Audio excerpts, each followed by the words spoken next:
গাড়িতে উঠে গেছে এবং আমরা তখন মুভ করে আসছি এবং এখানে আসার পরে আমরা আমাদের পিছনে একটা জিপ আটকায় গেছে। কারণ জিপের সামনে আপনার হচ্ছে মোটামুটি 100 জনের মতো পুলিশ তখন আমার জিপের ইয়েতে চলে আসছে। আমার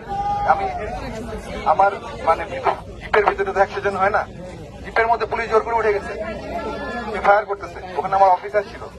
এখন সামনে 100 জন পুলিশ, তারা তাদের যে পজিশন রাস্তা ব্লক করে তারা যেভাবে হেঁটে আসে তারা এভাবে ফায়ার করতেছে এবং হেঁটে আসছে। এখানে আমার অফিসার জিপ নিয়ে, আমি বোঝাতে পারছি আপনাদের।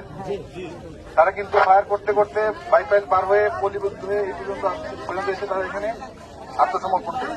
তারা জানে তারা যেভাবে আসতেছে এটা ঠিক না। তারা যেভাবে নির্বিচারে গুলি চালাচ্ছে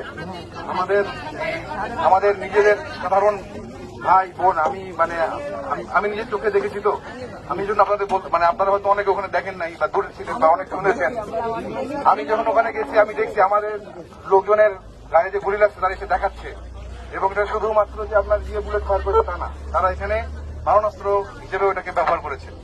তারা এখন এসে এখানে ঢুকে গেছে, আমার গাড়ি নিয়ে এখানে এসে ঢুকে গেছে। এখন আপনারা আমাকে একটা জিনিস বলেন, তাদেরকে এখানে ঢোকানোর পরে নিরস্ত্র করা হয়েছে, তাদেরকে গ্রেফতার করা হয়েছে। এখন তাদের নথিপত্র, নাম, কি কোন দায়িত্ব, এই সকল জিনিসপত্র ডকুমেন্টেশন করা হবে। তাদেরকে কিন্তু প্রথম কথা তাদেরকে গ্রেফতার করা হয়েছে। এটা কি ক্লিয়ার আপনারা? আমাদের ডিভিশনের জিওসি মহোদয় বলেছেন তাদের উপযুক্ত বিচার হবে। আপনারা তো সেনাবাহিনীর সাথে এতদিন ছিলেন, আমরা আপনাদের সাথে ছিলাম, আমরা তো গ্রাউন্ডে ছিলাম।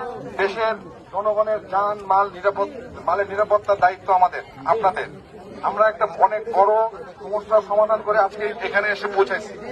এখন আমার কথা শোনেন, এখানে হয়তো আমি এখনো কাউন্ট করতে পারিনি, বাট ধরেন এখানে আপনার পুলিশ আছে, তারা তো মানুষ, খারাপ হইলেও তারা মানুষ।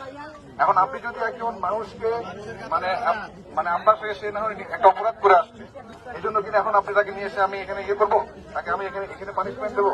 এটা কি সভ্যতার? এটা কোনো সভ্য জাতি না। 1, 2, আমাদের কিন্তু এখানে এনশিওর করা হবে যে তারা বিচারের আওতায় আসতেছে এবং তারা যা করছে এটার তদন্ত অবশ্যই হবে। আর আমি নিজেও দেখছি কি হয়েছে।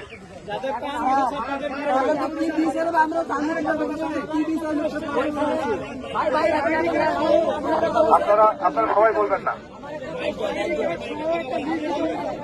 দাঁড়ান। আপনারা আমাকে একজন করে বলেন যে আপনাদের আর কি জানতে চান।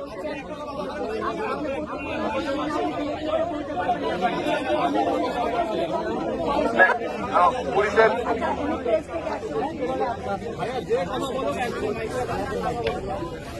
সাংবাদিক